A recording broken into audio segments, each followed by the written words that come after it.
In a moment that captured national attention, the president used the congressional address to highlight the critical importance of government reform and efficiency, singling out a figure whose efforts have become synonymous with this new direction. As the speech unfolded, the atmosphere in the chamber shifted palpably when the president acknowledged the work being done at the Department of Government Efficiency, or DOGE, a newly established branch tasked with eliminating bureaucratic waste and streamlining operations across the federal government. Applause erupted, particularly from one side of the aisle, as the president praised the results seen so far and credited the leadership at the top of DOGE with driving an unprecedented wave of modernization within government systems. What made the moment especially significant was not just the mention of the department, but the clear endorsement of its strategies. For years, critics and watchdog groups have pointed out inefficiencies in federal spending, projects that go nowhere, overlapping agency roles, slow-moving procurement processes, and a culture of complacency. The president framed DOGE as the answer to these long-standing issues, emphasizing its role in identifying redundancies, cutting unnecessary costs, and holding government accountable to the taxpayers. Rather than approaching the task with a traditional bureaucratic mindset, the department was applauded for introducing private sector principles into public service. Principles such as productivity incentives, data-driven performance evaluations, and a lean organizational structure. Much of the positive attention stemmed from the results already being reported. In a relatively short time, DOGE had produced a measurable reduction in operational expenses across multiple agencies.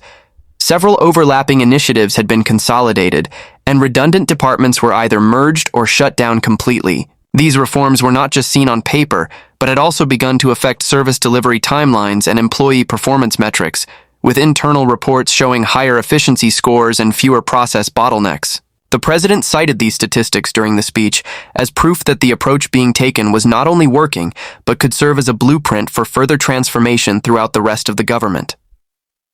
This acknowledgement during such a high-profile address also represented a cultural shift in how governmental success is defined.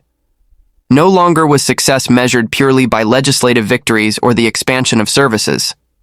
Instead, there was a new emphasis on outcomes.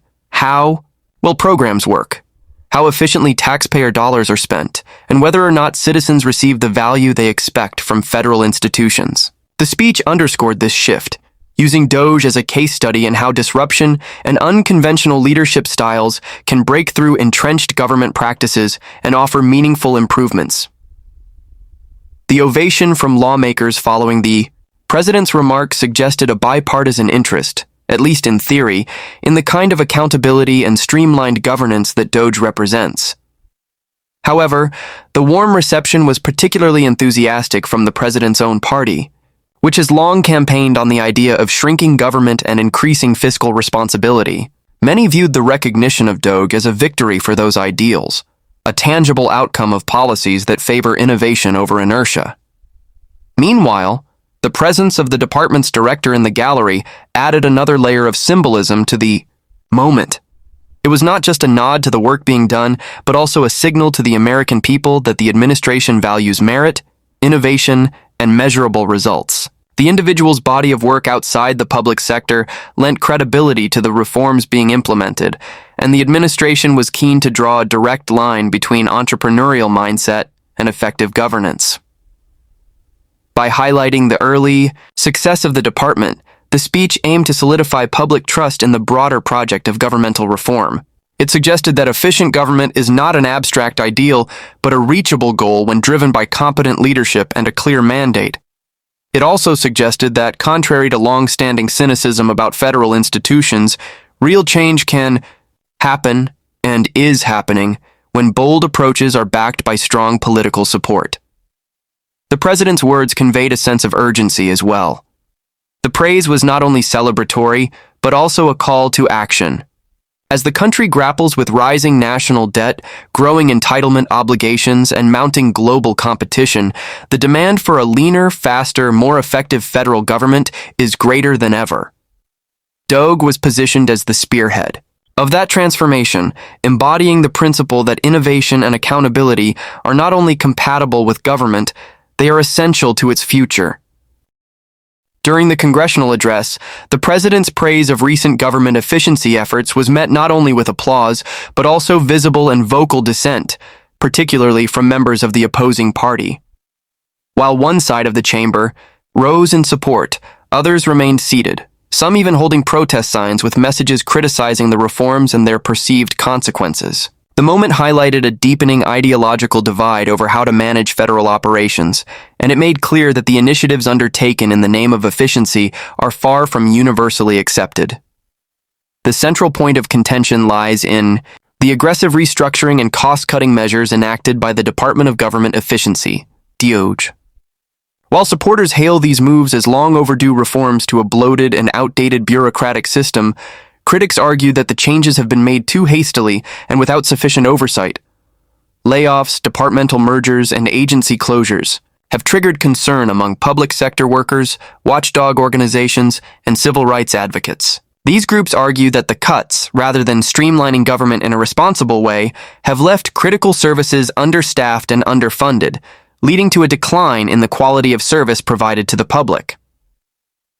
More troubling for some lawmakers is the lack of transparency surrounding the decision-making process behind these cuts. There have been repeated calls for greater accountability regarding how departments are selected for downsizing and what criteria are used to determine redundancies.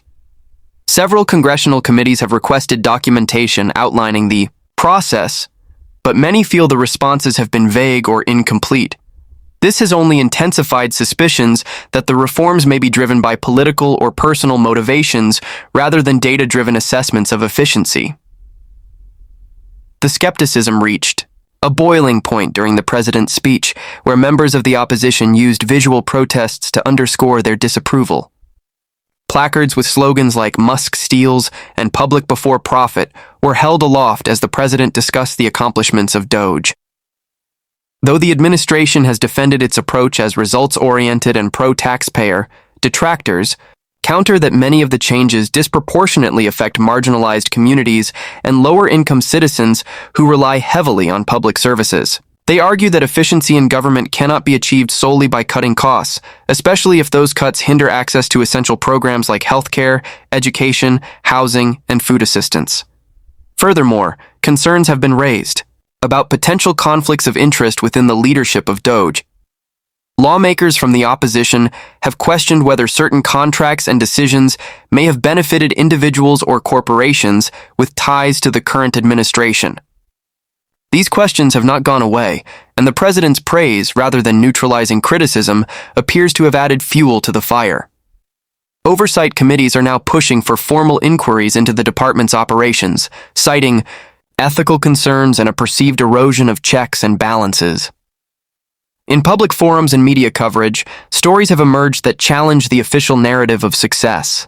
Whistleblowers from within affected agencies have described internal chaos, including mass resignations, confusion over new policies, and unclear reporting structures. While some sectors have indeed reported cost savings, others have seen service delays and missed performance benchmarks. The opposition has seized upon these examples as evidence that the reforms are being rolled out without adequate preparation or regard for long-term consequences. Community leaders and advocacy organizations have also added their voices to the growing chorus of concern. In town halls and open forums, constituents have expressed frustration over longer wait times for government services, fewer outreach programs, and less support for vulnerable populations. Some have called for a moratorium on further DOGE initiatives until a full review can be completed. The tension is further exacerbated by a perceived lack of engagement from those in charge of the reforms, who are seen as out of touch with the on-the-ground realities facing everyday Americans. Despite the criticism, the administration has continued to defend its approach, citing figures and projections that suggest long-term benefits. But the discord revealed during the congressional address made it clear that not everyone agrees with this vision. For many lawmakers, especially those from districts heavily impacted by federal workforce reductions, the question is not just about saving money, but about preserving the government's ability to function effectively and equitably. This clash of visions between lean, privatized governance and a more expansive, service-oriented public sector shows no sign of abating. The president's public endorsement of DOGE has drawn clear lines in the sand, galvanizing both supporters and opponents to make their cases more forcefully. As the political battle continues, the deeper questions at the heart of the debate about fairness, access, and the true purpose of government are only becoming more urgent. In the midst of the administration's broader push for government reform and fiscal responsibility, a new legislative proposal known as the Big Beautiful Bill has sparked sharp debate across political and financial circles. The bill, which promises sweeping tax reductions alongside increased federal spending on key infrastructure and national security initiatives, has been positioned as a cornerstone of the current economic strategy. However, it has also raised significant concerns among budget analysts, policy experts, and several prominent figures known for advocating financial prudence within the government. The fundamental criticism of the bill revolves around its apparent contradiction. While it aims to stimulate the economy through lower taxes and ambitious investment projects, it also threatens to balloon the national debt to unprecedented levels.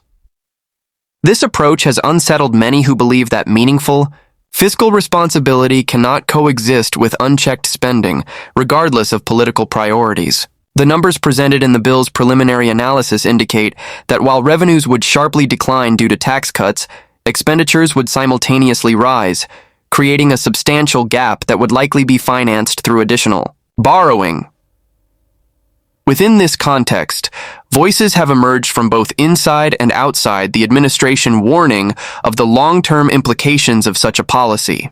Among these is the leadership at the Department of Government Efficiency, DOGE, which was established to root out wasteful spending and optimize the use of taxpayer funds.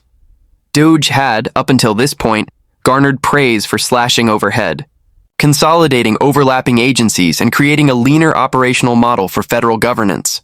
Yet the principles it embodies, efficiency, cost-effectiveness, and financial accountability, are now seemingly at odds with the broad fiscal ambitions of the new bill.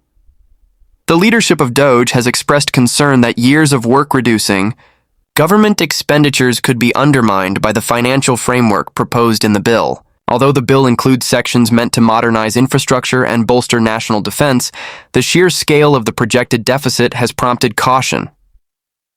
Economists close to the department have released statements suggesting that while growth is important, it must be pursued responsibly with careful consideration of both short-term and long-term consequences. They argue that without meaningful offsets or reform measures built into the legislation, the plan threatens to reverse recent progress made toward balancing the budget. In internal meetings and public appearances, DOGE representatives have articulated the risk that the bill poses to government efficiency goals. For example, a significant increase in the national debt could eventually lead to higher interest payments that consume a larger share of the federal budget. This, in turn, would place new constraints on essential services, even as demand for those services continues to grow. Furthermore, future efforts to reduce debt might necessitate even deeper cuts to federal agencies, including those that have already been downsized or restructured. The irony, as noted by fiscal analysts, is that a bill designed to project strength and stability could ultimately lead to increased financial vulnerability. Outside of Washington, the bill's proposal has also triggered concern among state officials and local governments. Many have pointed out that while infrastructure investment is sorely needed, the lack of a sustainable funding model makes planning difficult and increases the risk of future program cancellations or budget crises. In areas where federal grants and partnerships form the backbone of transportation and development projects, uncertainty around future funding has already started to slow down progress. Markets have responded with mixed signals. While some sectors welcomed the potential boost in federal investment, especially in construction and defense, others have flagged the risk of inflation and interest rate hikes tied to growing deficits. Credit rating agencies have begun hinting at a possible downgrade if the bill passes without stronger fiscal guardrails. This would not only raise borrowing costs for the government, but could also ripple across the private sector, affecting loans, mortgages, and corporate debt issuance. The proposal has also deepened the ideological divide in Congress. Supporters frame the bill as a once-in-a-generation opportunity to rejuvenate the economy and rebuild critical infrastructure. They argue that with global competition intensifying, the United States must act boldly to maintain its leadership. Opponents, however, counter that the path to national renewal cannot be paved with unchecked borrowing. They warn that financial recklessness, no matter how well-intentioned, eventually erodes trust in government institutions and jeopardizes future prosperity. In this charged atmosphere, Doge finds itself caught between its mandate to ensure efficiency and the political momentum behind expansive new spending. The tension underscores a fundamental debate about the role of government in managing economic growth, whether bold investment must always come with big deficits, or whether it's possible to build a more effective modern government without sacrificing fiscal discipline. As the public conversation around government reform continues to evolve, scrutiny is growing over the actual results and long-term viability of the Department of Government Efficiency, DOGE. While early announcements and performance reports painted a promising picture of improved federal operations and streamlined costs, a deeper look reveals a more complex and contested narrative. The initial optimism has been met with increasing skepticism from policymakers, civil servants, and the general public, raising questions about the sustainability and broader implications of the department's aggressive reform measures. The initial rollout of efficiency programs was hailed as groundbreaking, introducing private sector principles into the traditionally slow-moving public administration sphere. Early victories were celebrated, including notable reductions in redundant staff positions, elimination of outdated processes, and the introduction of new technologies to modernize services. These moves garnered praise from those who have long called for government accountability and more effective use of taxpayer funds. However, as the reforms have expanded and touched more areas of public service, the trade-offs have become harder to ignore. One of the primary issues now surfacing involves the unintended consequences of rapid downsizing. While DOGE succeeded in cutting costs, it also created operational gaps in some departments that previously depended on broader staffing structures to manage complex or high-volume workloads. Delays in processing applications, extended wait times for government services, and logistical complications in cross-agency communication have emerged as direct results of staffing and resource cuts. These issues have led to a backlash from affected communities, particularly those relying on essential services such as housing support, veterans benefits, and rural healthcare programs. Internal reports suggest that several of these challenges could have been mitigated with better transition planning and phased implementation strategies. Instead, the pressure to demonstrate immediate fiscal savings led to abrupt policy shifts, which in turn caused confusion among employees and service recipients alike. Morale within some departments has reportedly declined, with long-serving civil servants expressing frustration over increased workloads, unclear expectations, and the erosion of institutional knowledge due to high turnover rates. In response to these complications, DOGE officials have acknowledged the need for adjustments. Several pilot programs have been paused or restructured following critical feedback, and a review process has been initiated to assess which reforms have produced measurable benefits versus those that may require revision or rollback. These course corrections, while necessary, have also drawn attention to the trial-and-error nature of some reform efforts. Critics argue that such a reactive posture reveals a lack of foresight and underscores the risks of applying business logic too rigidly within the public sector, where success metrics often involve human impact and long-term societal outcomes rather than just balance sheets. Public opinion, once favorable, has started to shift. Polling shows a growing awareness of the negative side effects of efficiency-driven governance, particularly among constituents who have directly felt the consequences of reduced government capacity. Advocacy groups have stepped in to amplify these voices, organizing community forums and publishing reports that detail how reforms have affected service accessibility in lower-income and marginalized populations. These accounts highlight concerns that the efficiency agenda may disproportionately harm those least equipped to navigate alternative support systems, thereby widening existing inequalities. At the legislative level, this shift in perception has prompted increased oversight.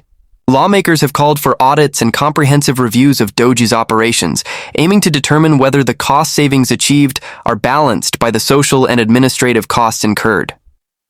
Oversight committees are also examining whether the agency's internal accountability systems are sufficient to prevent misuse of authority or misapplication of resources. As hearings unfold, testimony from former employees and external policy analysts is expected to play a central role in shaping the next phase of DOGE's development. Amidst the growing debate, the future direction of the department remains uncertain. Supporters maintain that the foundational principles, transparency, productivity, and budgetary discipline are still sound and necessary, especially in light of national debt concerns and growing public demand for efficient governance. However, even some allies are now urging a more balanced approach, one that integrates stakeholder feedback and prioritizes service continuity alongside fiscal reform. This turning point in the department's trajectory reflects a broader challenge faced by any institution attempting to transform public administration. Innovation and disruption, while necessary for evolution, must be matched by safeguards, adaptability, and a willingness to confront unintended outcomes. The experience of DOGE thus far demonstrates that reform, especially on a national scale, is rarely a linear process. Instead, it involves continuous recalibration, dialogue with the public, and a commitment to evolving methods in pursuit of long-term improvement. As the national conversation around government efficiency, fiscal reform, and public accountability reaches a critical juncture, the story of recent developments offers more than just a snapshot of political maneuvering. It provides a window into the evolving identity of modern governance. The Department of Government Efficiency, DOGE, has emerged as a flashpoint in this transformation, emblematic of both the promise and the peril of trying to reconcile innovation with tradition, speed with stability, and cost-cutting with public responsibility. Supporters of the reforms champion the department as a necessary disruptor in a government long criticized for inefficiency, bureaucracy, and stagnation. From this perspective, the bold changes implemented, streamlining redundant agencies, reducing waste, and introducing data-driven accountability, represent the kind of modernization the public has demanded for decades. The early successes offered tangible proof that government could indeed be made leaner, faster, and more responsive. These outcomes were not just symbolic. They inspired optimism among taxpayers and reform-minded legislators who believed that real structural change was possible. But as the reforms have deepened and their effects have spread, so too have the complications and consequences. Criticism has grown louder, especially from those who see in the department's approach a disregard for the human impact of efficiency-focused governance. The backlash is not merely ideological, it is rooted in real-world experiences of delayed services, inaccessible support systems, and communities left scrambling to adapt to abrupt policy changes. For many, the pursuit of efficiency has come at the expense of accessibility, reliability, and fairness. This tension between reform and fallout now defines the national dialogue. The polarized reactions seen during the congressional address encapsulated this divide, as applause from one side of the chamber was met with silence or protest from the other. Even as the administration praised the accomplishments of DOGE, members of the opposition called for greater oversight, transparency, and recalibration. Both sides, however, seem to agree on one point: the importance of making government work better for the people. The disagreement lies in how that goal should be achieved. Moving forward, the path will require more than bold moves and political declarations. It will require an honest reckoning with the trade-offs that come with reform, as well as a more nuanced understanding of efficiency, not just in terms of dollars saved, but in the value delivered to citizens. Adjustments will need to be made, and reforms must evolve beyond spreadsheets and restructuring into a model that supports long-term resilience and public trust. Accountability mechanisms, performance reviews, and stakeholder engagement will be essential tools in building a more balanced, inclusive approach. Ultimately, this moment is a test, not only of the department's vision, but of the nation's willingness to redefine what effective governance looks like in the 21st century. If handled with care, transparency, and humility, the lessons learned here could serve as a blueprint for a smarter, more responsive government. If ignored, they may only deepen public distrust and institutional dysfunction. The stakes are high, and the next steps will speak louder than any speech.